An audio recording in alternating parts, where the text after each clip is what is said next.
ओम शांति। ठीक है, कोशिश कीजिए, है ना, और थोड़ी सी मेहनत कीजिए। मधुबन में कितना किया? मधुबन में ब्रह्मा माँ के बाद अगर आपकी कोई पालना कर सकता है तो कौन कर सकता है? हाँ, ब्रह्मा भोजन, बहुत बढ़िया। और ब्रह्मा माँ के बाद अगर मधुबन में कोई आपकी ब्रह्मा माँ जैसी पालना कर सकता है तो वो कौन है?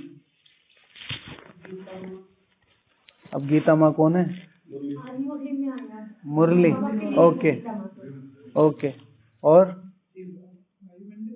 वायुमंडल। और ब्रह्मा माँ के बाद मुरली। और सब मधुबन में ही तो है। एक ने 6 घंटे का रखा है, एक ने 2 का रखा है। मधुबन में ब्रह्मा माँ के बाद अगर आपकी कोई ब्रह्मा माँ जैसी पालना कर सकता है वो है आपका शेड्यूल। आपका शेड्यूल संडे की मुरली से था साधना का वायुमंडल बनाओ। 5 दिन हो गए, तो साधना के वायुमंडल में बनाने का एक पॉइंट था, हालांकि उस दिन क्लास अलग थी तो वो डिस्कशन नहीं हुआ।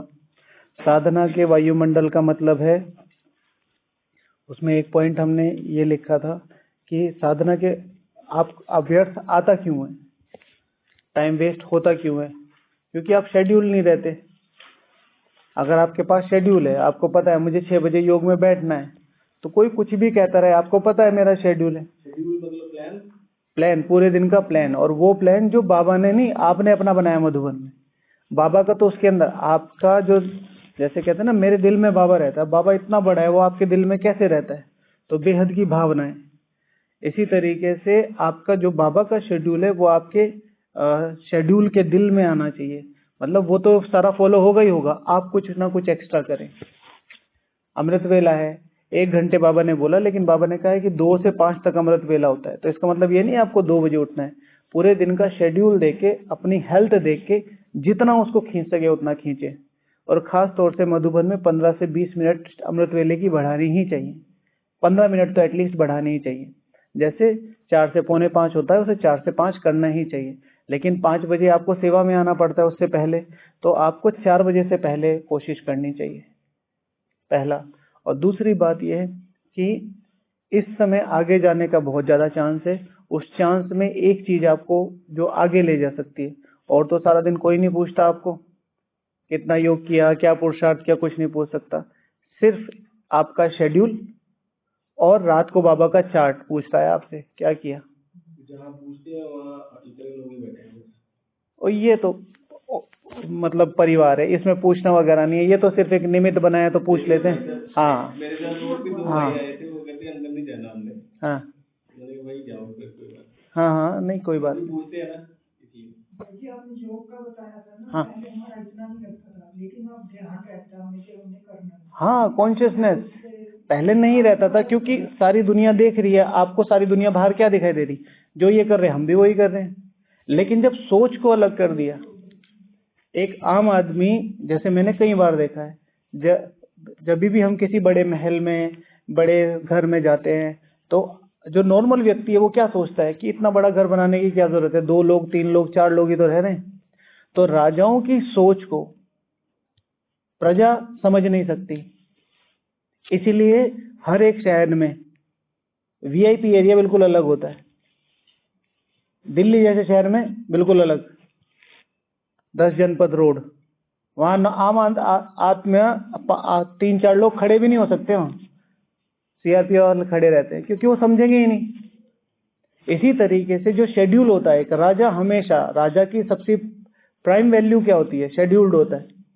कहीं पे भी हमारे राष्ट्रपति जी जाते हैं, आदरणीय द्रौपदी मुर्मू जी, या हमारे आदरणीय प्रधानमंत्री जी, या कोई भी हमारे जो बड़े हैं, तो कोई भी है, टॉप जितने भी बिजनेसमैन है, कोई भी है, वो सबसे पहले शेड्यूल्ड होते हैं। सुबह मेरा नाश्ता कहाँ है? अमेरिका में। शाम को मेरा कहाँ है? लंदन में। शाम फिर उससे सुबह को मुझे इंडिया में पहुंच के ये करना है। शेड्यूल। फिर वो कितना अप्लाई होता है उससे फर्क नहीं पड़ता, पहले उनके मन में शेड्यूल है। इसी तरीके से एक राजा के मन में अपने प्रति एक शेड्यूल होगा। ओके, तो इसीलिए वो बैठने की जो प्रोसेस है उस पर बहुत ज्यादा ध्यान दीजिए कि मुझे बैठ के इतने घंटे करना ही है, और वो काउंटेबल होने चाहिए। इसलिए बाबा कहता है चार्ट रखो। ये आंसर मतलब बहुत ही अच्छा और ऊंची स्थिति वाला है कि मैं सारा दिन योग में ही रहती हूँ। लेकिन शिव भगवान वाच है, साकार महावाक्य है कि अगर एक दिन भी अच्छे से याद में रहे तो कर्मातीत बन सकते हैं। तो वो स्थिति खुशी की है, लेकिन बैठ के योग वाला जो काउंटेबिलिटी है वो जरूर कीजिए।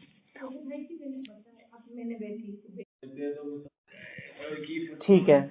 तो सबसे बड़ी बात है कि राजाएं कभी भी छोटी मोटी चीजों की तरफ आकर्षित नहीं होते, और ना ही उनकी बुद्धि में ये सब चीजें चलती हैं। अगर योग के टाइम आपके बुद्धि में भोजन चल रहा है तो ये तो बिल्कुल आपके योग की पहचान है कि आपका योग लगा। ब्रह्म भोजन कोई भी, वो तो आपकी सेवा है। वो मैंने पहले भी बोला, अगर सेवा है अपने अधिकारों से पहले, योग आपका अधिकार है, सेवा आपका कर्तव्य है। तो अधिकारों से पहले कर्तव्य आते हैं, उसको नहीं आप कर सकते। तो मैं क्या कह रहा था, भूल गया मैं। नहीं, ब्रह्मा भोजन तो इन्होंने। तो सिर्फ एक चीज ध्यान रखो कि अगर आप, हाँ मैं कह रहा था कि राजाओं को जो लो कैटेगरी है वो इतनी अच्छे से समझ नहीं। हमेशा राजाओं को किसी ना किसी परिस्थिति का सामना करना ही पड़ता है अगर वो अपने शेड्यूल में रहता है। अगर सपोज टू बी कोई राजा यहाँ आए, कोई इंडस्ट्रियलिस्ट आए, कोई वीआईपी आए, जैसे दादी जी को मान लो, तो क्या दादी जी एक एक से, जिस तरीके से हमारे यहाँ तो कितना अच्छा कल्चर है, दृष्टि दे के मिलती है, लेकिन हम लोग अपनी बात करना चाहते हैं दादी से, हम अपने कुछ मुख्य पल उनके साथ एनरोल करना चाहते हैं कि हमने भी दादी के साथ ये पल बिताए, तो क्या वो फिजिकल लेवल पे संभव है? नहीं। तो दादी क्या करती है, ऊपर से हाथ हिलाती है, सबको एक ओवरऑल दृष्टि देती है और चली जाती है। इसी तरीके से राजा को अब जो आम प्रजा है उससे किसी ना किसी मामले में, किसी ना किसी तरीके से अलग रहना पड़ेगा। अगर आपको राजा बनना है तो आप सबको खुश नहीं कर सकते। अगर आप राजा बनना चाहते हैं तो आपको सबको संतुष्ट करना है। संतुष्टता आत्मा का गुण है, खुशी कर्मेंद्री। जो स्थूल खुशी है, नहीं हमारे साथ बैठो, हमारे साथ खाओ, हमारे से बात नहीं कर रहे, उनको खुश करना नहीं। संतुष्टता, जैसे ही आप अपनी स्टेज पे ऊपर ऊपर ऊपर जाते जाएंगे, जैसे आज किसी भी बड़े भाई का नाम ले लीजिए, भाई जी का नाम ले लो, सूरज भाई जी का नाम ले लो, आत्म प्रकाश भाई जी का नाम ले लो, दादियों के नाम ले लो। क्या आपको लगता है कि इन्होंने किसी को संतुष्ट नहीं किया होगा बचपन में? हम किताबों में तो लिखते हैं दादी ने कभी किसी को दुख नहीं दिया, ये नहीं किया, वो नहीं किया, लेकिन संस्कार तो थे। लेकिन अब उन सब चीजों से शेड्यूल को निकाल के अपनी तपस्या पे लगे रहे। तो आज एक भी व्यक्ति ऐसा नहीं मिलेगा, आज एक भी व्यक्ति ऐसा नहीं मिलेगा जो दादी के लिए कुछ भी ऊपर नीचे बोल दे। जब 300 बहनें एक साथ रहती थी, कुछ तो हुआ होगा। जैसे दादी जानकी जी के बारे में एक इंसिडेंस है। दादी जानकी जी को एक बार किसी के साथ कोई संस्कार टकराए होंगे, तो उस बहन ने, मतलब दादी जी ने, दादी के लिए एक लेटर लिखा ब्रह्मा बाबा को। तो वो दिया मनमोहिनी दीदी को, मनमोहिनी दीदी ने दिया ब्रह्मा बाबा को। तो ब्रह्मा बाबा और मनमोहिनी दीदी ने ऑफिस में बुलाया, मतलब बाबा के रूम में बुलाया। तो ब्रह्मा बाबा ने दादी जानकी जी को वो लेटर दिया और दादी जानकी जी को बोला पढ़ो। तो जाहिर सी बात उसमें पूरी शिकायत लिखी हुई होगी। तो दीदी जी ने पूछा, दीदी जी ने ब्रह्मा बाबा ने दादी की तरफ कि क्या समझती हो? तो दादी जी ने हाथ जोड़ के बोला कि बाबा लिखा है तो मेरी गलती होगी, मैं ध्यान दूंगी। ये क्यों हुआ, ये कैसे हुआ, ये नहीं। दादी जी की सबसे अच्छी क्वालिटियों में जो एक बहुत मस्त, जो सबसे अच्छी क्वालिटी मुझे लगती है और मैं बार बार रिवाइज करता हूँ, the power not to react. React करने के लिए बहुत आसान है, गुस्सा एकदम आ जाता है, आपके अंदर गुस्सा आ रहा है, आप रिएक्ट नहीं कर रहे हो, आपको सामने वाले व्यक्ति का सब कुछ पता है, वो क्या करते हैं, वो कैसे करते हैं, वो कैसे प्लानिंग प्लॉटिंग ये सब करते हैं। आपको कैसे चुप रहना है, क्योंकि परिस्थितियां, समय के पास हर चीज का आंसर है, राइट। तो इसी तरीके से अपने को उस फ्रेम में रख के चलना, मुझे रिएक्ट नहीं करना है और हर किसी को खुश ना करने की कि भाई मैं इनको भी खुश करूं, इनको ना है। आप क्लियर एक चीज बता दो कि मैं पुरुषार्थ के लिए आई हूं और मेरे पास ये समय। और कुछ लोग आपके पुरुषार्थ से इतना वो नहीं होते, तो उनको सीधे, मेरे घर में विशेष कुछ परिस्थितियां चल रही हैं, मेरे जीवन में विशेष कुछ उसके लिए मुझे स्पेशल योग करने को कहा है इन भाई जी ने, इन बहन जी ने, इन दादी जी ने, तो मैं उसके लिए मुझे आप समय चाहिए, आप मुझे थोड़ा सा माफ करना, युक्ति से निकल जाओ। तो फिर वो जो राजाई क्वालिटी है वो डेवलप होगी। कोई भी राजा ले लो, कोई भी वीआईपी ले लो, कोई भी पहले जब उनका इनिशियल स्टेज थी, प्राइमरी स्टेज थी, बचपन की स्टेज थी, सब एक आम व्यक्ति ही थे। किसी को भी ले लो, उन्होंने अपने आप को बनाया, तपाया, दुनिया से अलग रखा, तो वो कोई महान आत्मा, देवात्मा, पुण्यात्मा, सन्यासी आत्मा, अच्छा स्पीकर, अच्छा लीडर, अच्छा राजा कैसे बने? तपाया अपने आप।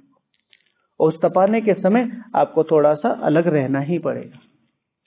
ठीक है? तो संतुष्टता आत्मिक गुण है, ठीक है ना? और खुशी स्थूल और सूक्ष्म दोनों, ठीक है? तो नॉर्मली अगर आत्मा सामने वाली आत्मा को खुशी मिल रही है तो आपके ज्ञान योग से संतुष्ट होगी, तो वो आपको परेशान नहीं करेगी। लेकिन उसके पास वो खुशी नहीं है तो वो फिर स्थूल रूप से वो खुशी मांगेगी। तुम हमसे बात नहीं करते, तुम हमारे साथ खाना नहीं खाते, ये क्या सिखा दिया तुम्हें? स्थूल रूप से। ओके, अच्छा, तो आज विशेष बाप दादाजी ने बोला था त्रिमूर्ति शिव भगवान उवाच, अब तुम बच्चे घोर सोजरे में हो। सोजरा तो पता है क्या? उजाला। तुम सबको अच्छी रीति से जानते हो, तुम सबको अच्छी रीति से जानते हो। तो अगर हम सोजरे में हैं, उजाले में हैं, तो उजाले का दो मीनिंग, सोजरे का दो मीनिंग। एक सोजरा माना उजाला, एक सोजरा माना समझ। उजाला तो पहले भी था ना हमारी लाइफ में, भक्ति थी, आत्मा टिमटिमारी थी, धारणा इससे पक्की थी हमारी। भक्ति मार्ग में माताओं ने तो खासकर आपने कहीं ना कहीं देखा होगा, भक्ति मार्ग में हम कितने कट्टर थे। आज इतना है, मतलब ठीक है अपनी नियम धारणाएं हैं, लेकिन उस समय जो डेडिकेशन था बाबा के लिए, भगवान के लिए, तो सोजरा तो तब भी था। लेकिन उस सोजरे में क्या नहीं था? समझ। ठीक है, सोजरे में समझ। आज इस सोजरे में समझ है, मेरी आत्मा को लक्ष्य मिल चुका है। तो अगर मेरी आत्मा सोजरे में है, समझ में है, तो मुझे क्या क्या दिखाई देगा? आज मुझे क्या क्या दिखाई देगा या दिखाई देना चाहिए? अच्छा, कल इधर से शुरू किया था, आज इधर से शुरू किएंगे। किस किस को टॉपिक पता था? ठीक है, हमें अपना ओरिजिनल स्वरूप दिखाई देगा। और आपका ओरिजिनल स्वरूप क्या है? ओरिजिनल स्वरूप आत्मा नहीं, बीइंग अ ब्राह्मण आत्मा। आपका ओरिजिनल स्वरूप क्या है? सर्वोच्च ब्राह्मण आत्मा।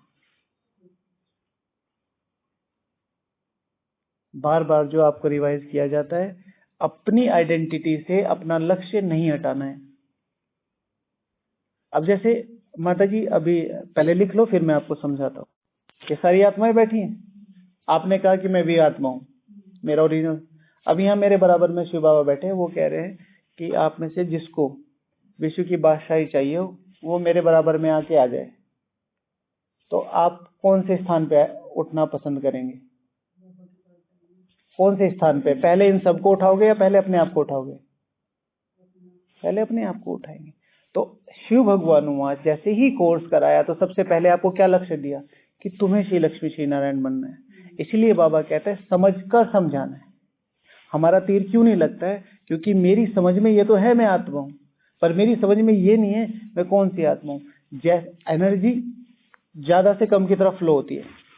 एक पाइप है, दोनों में पानी आ रहा है, आप दोनों को अटैच करो, जिधर से ज्यादा फ्लो होगा उधर से बहेगा। बाबा के सामने जब दृष्टि लेते हैं, बाबा पावरफुल है, ट्रांसफॉर्मर है, लाइट हाउस है, वहां से हमारी तरफ बह रहा है। इसी तरीके से जैसे ही मैं कहती हूँ मैं सर्वोच्च आत्मा हूँ, निश्चय करती हूँ, तो फिर वो वाइब्रेशन हर एक जगह को शक्तिशाली बनाएंगे। अगर मैं कहूंगा मैं सिर्फ आत्मा हूँ, तो वाइब्रेशन फैलेंगे, पर वो एक, क्योंकि सब आत्माएं, तो आप नॉर्मल से अच्छा कर रहे हैं, बेस्ट नहीं कर पा रहे, समझे? तो लक्ष्य। दूसरा क्या क्या दिखाई देगा? मेरा ओरिजिनल स्वरूप। मेरा ओरिजिनल स्वरूप क्या है? कि मैं इस ब्राह्मण कुल की सर्वोच्च सतो प्रधान आत्मा हूँ। शिव भगवान हूँ। आजकल की मुरली में दूसरे पेज की सबसे आखिरी लाइन क्या थी?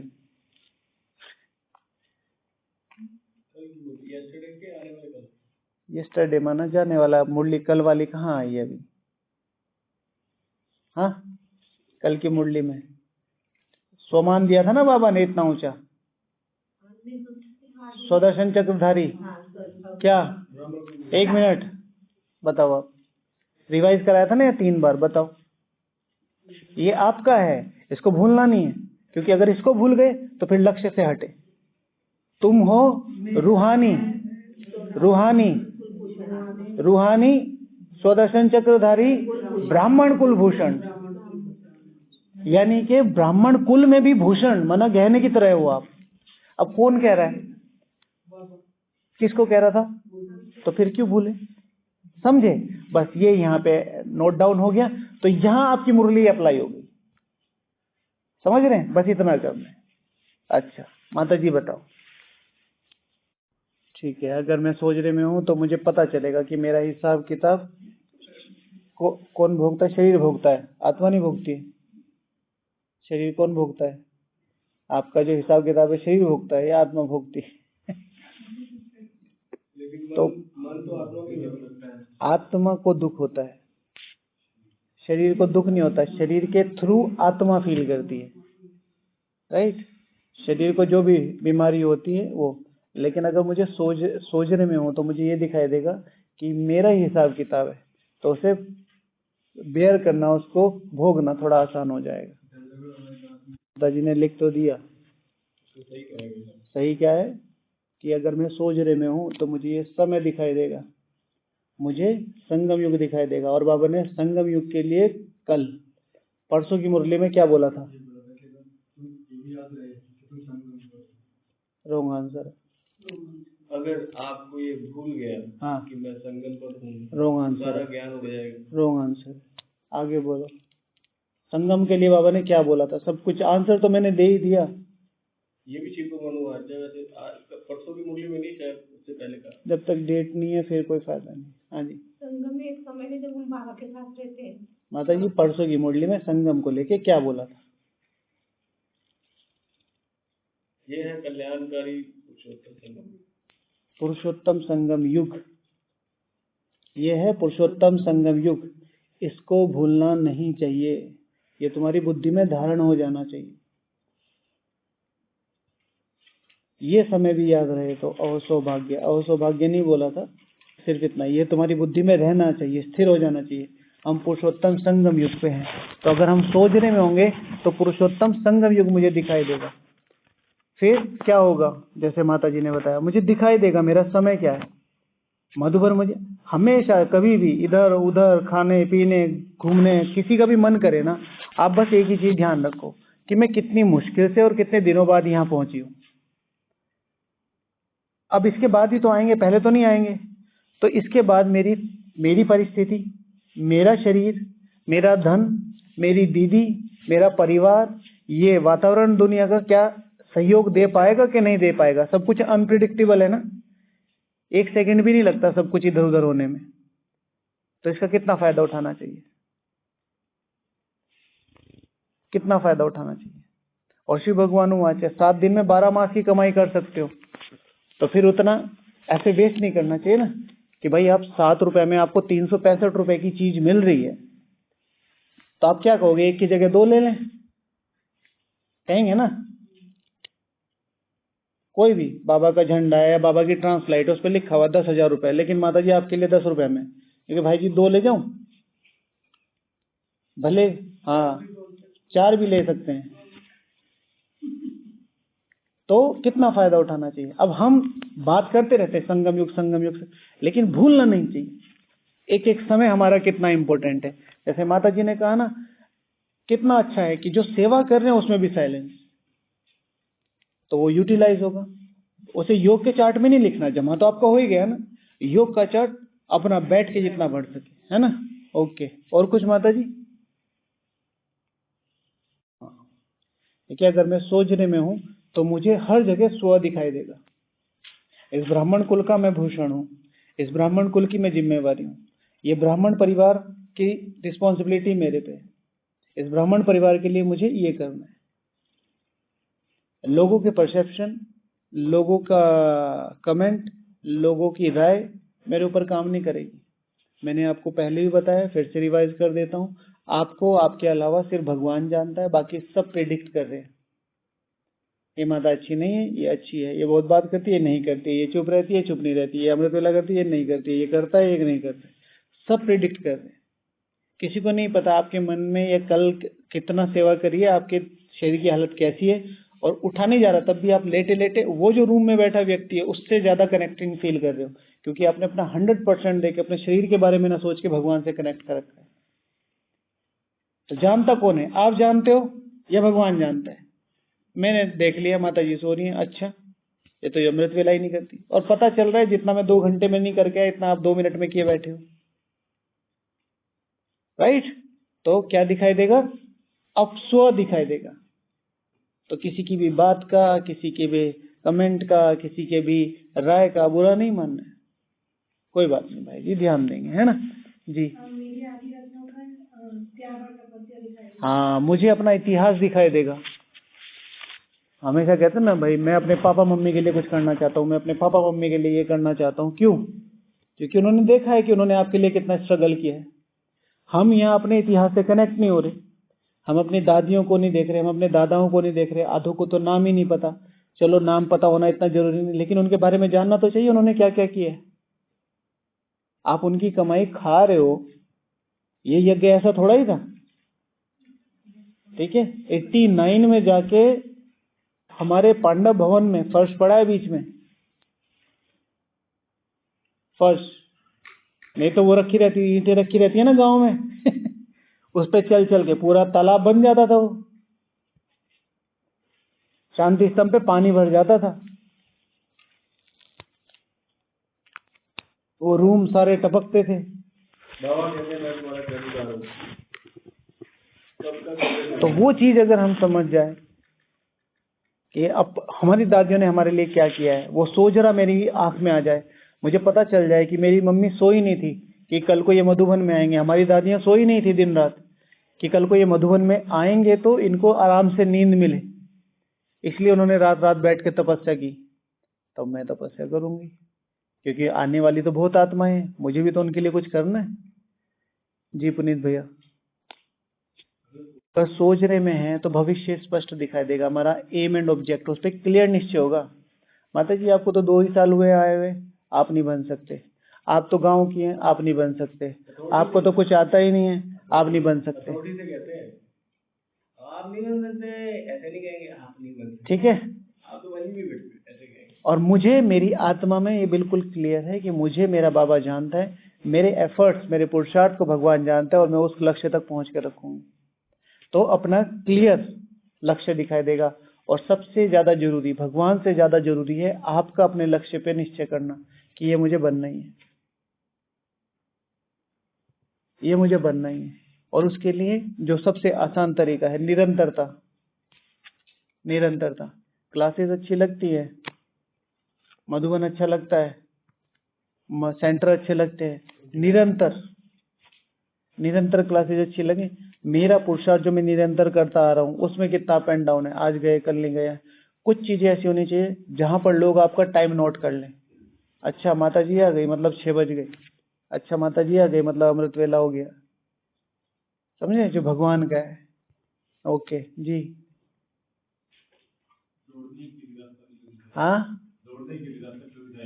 लक्ष्य दिखाई देगा, वही सेम चीज है ना। और ठीक है, अगर मैं आत्मा सोजरे में हूँ तो जो मैंने इसमें लिखा है कि मुझे अपने लक्ष्य तक पहुंचने के लिए हर संभव लक्षण दिखाई देंगे। दौड़ने के लिए जो रास्ता दिखाई देगा, अपॉर्चुनिटीज दिखाई देंगी। मुझे दूसरों की कमियां नहीं दिखाई, अरे ये भी ऐसे करते, ये भी ऐसे। मुझे ये दिखाई देगा अभी भी मेरे पास कितना चांस है कि मैं अपने लक्ष्य तक पहुंच सकता हूँ।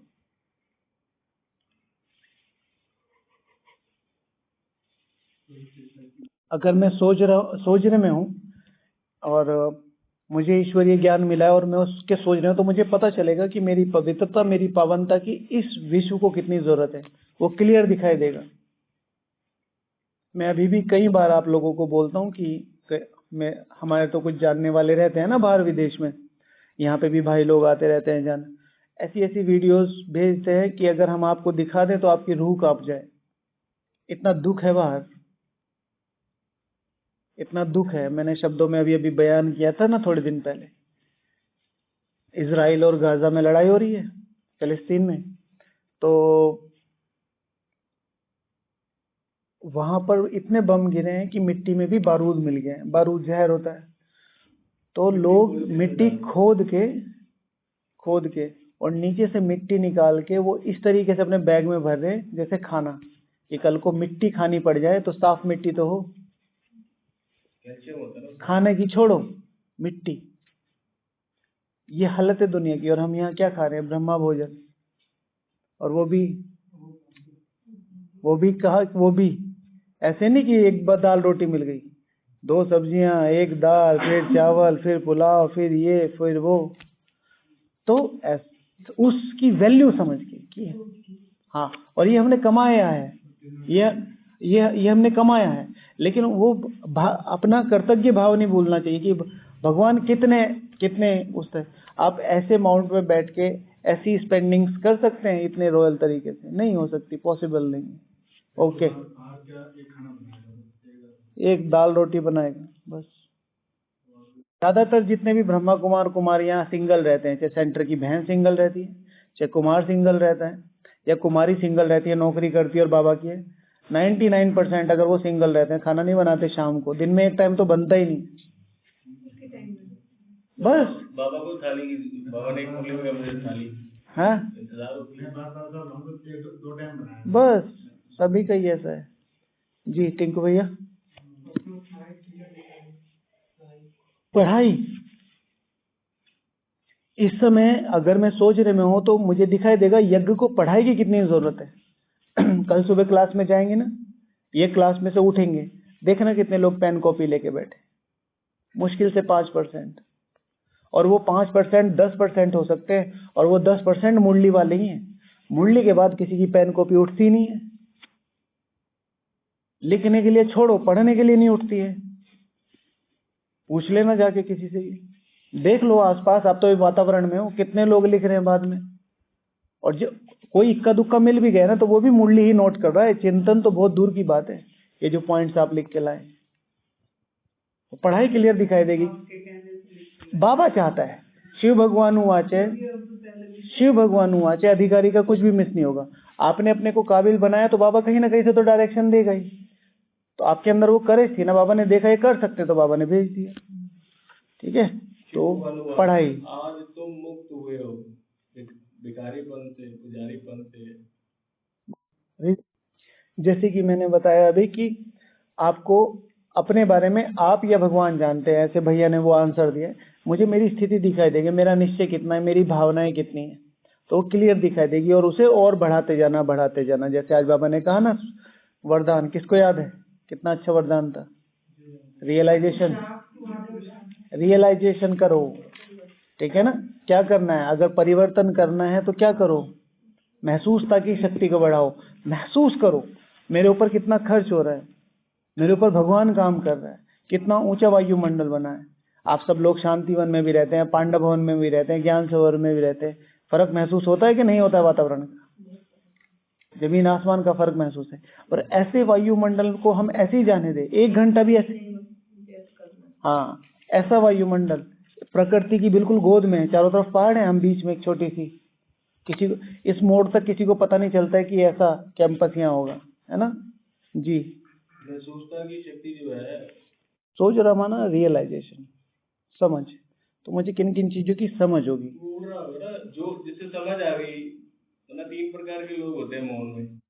अगर मैं घोर सोच रहे में हूँ, अगर मैं घोर सोच रहे में हूँ, तो मुझे ये मेरी ये प्रैक्टिस रहेगी, मेरी ये भावना रहेगी कि मेरे से कोई नाराज ना हो, मेरे से कोई रूठे ना, ऐसा पॉसिबल नहीं है। सबसे बड़ी बात है, हम भगवान को कंसिडर कर लेते हैं। लोग भगवान से नाराज हैं, आप उनकी छोड़ो, बाहर वालों की। या ब्राह्मण नाराज है शिव बाबा से, सिर्फ सोचने की बात नहीं हो रही, घोर सोचने की हो रही है, तो उसको हर चीज का पता होता है। इट्स ऑल अबाउट समझ, स्थिति की बात नहीं है। देखिए, समझ ही होगी ना, उसे समझ में, किस तरह से टैकल करना है। समझ और एप्लीकेशन में बहुत अंतर है भैया। अगर समझ जाते हैं उसके बाद आपको अप्लाई करना पड़ता है। हमारे सब ब्राह्मणों को पता है कि मधुबन में जाके पुरुषार्थ करना है, सेवा करनी है। ठीक है, सब लोग आए, सबको पता है ना, नहीं कर रहे हैं। ठीक है, तो दिखाई देना, आप स्थिति की बात कर रहे हो, पहुंचेंगे वहीं तक। मैं आपको काउंटर, ब्रह्मा बाबा के पास समझो, अगर मान लिया, अगर ये आप ब्रह्मा बाबा का एग्जाम्पल ले रहे हैं, तो नारायण दादा क्यों नहीं चले? सबसे पहले उन्हें ही बनाता ना ब्रह्मा बाप समान। भाई नारायण दादा को बनाता ना ब्रह्मा भाव समाज। अब डिबेट हो जाएगी ना, मैं इन अ पॉजिटिव वे सोच रहा हूँ ना कि कॉन्फिडेंस सिंपल सी बात है ना, आत्मविश्वास डालना वो पॉइंट टू द पॉइंट नहीं, इस चीज को नहीं लेंगे। बाद किसी चीज पर 20 नाखूनों का जोर लगाएं तो वो ही रहता है हमारे अंदर ये। तो फिर 33 करोड़ ही क्यों, 800 करोड़ क्यों नहीं बन गए? देखो पॉजिटिव वे में आप सही कह रहे हो, लेकिन टू द पॉइंट नहीं वो तो है। हार गया ना अपने आप से, नहीं हमसे नहीं। माताओं को जाना है, सिंपल एक चीज ध्यान रखो, घोर सोचने का मतलब है कि वो कौन कौन सी समझ होगी जिन समझ को अगर हम अंडरलाइन करें तो लोग आगे बढ़ सकते हैं। ये सिंपल सा मीनिंग है। मैं आपको एक दो एग्जांपल दे देता हूँ, ठीक है? कि अगर मैं घोर सोच रहे में हूँ तो बाप की आशाएं दिखाई देंगी, तो अगर मुझे दिखाई दे रही है तो मैं औरों को दिखा सकूंगा। अपना लक्ष्य की बात हो गई है, अपनी पढ़ाई लिखाई की बात हो गई है, मुझे ये पता चलेगा कि मेरी लक्ष्य से कितनी दूरी है, और जितनी रियलाइजेशन ये मुझे रहेगी उतना मैं दूसरों को करा सकूंगा, राइट? फिर तीसरा कि हर आत्मा निर्दोष है, सोचने में मुझे ये दिखाई देगा। अब मैं ये नहीं कह सकता हर आत्मा निर्दोष होनी ही चाहिए, तो माना ये मेरी समझ है। अब मैं इसको किसी पे ये नहीं कि ये मैं अपनी उस स्थिति को ले जाकर तुम्हें भी ऐसे ही करना है ना, मेरी समझ, समझे? फिर कल डिस्कस करेंगे। हाँ टाइम हो गया, ओके। ओम शांति। सो रहा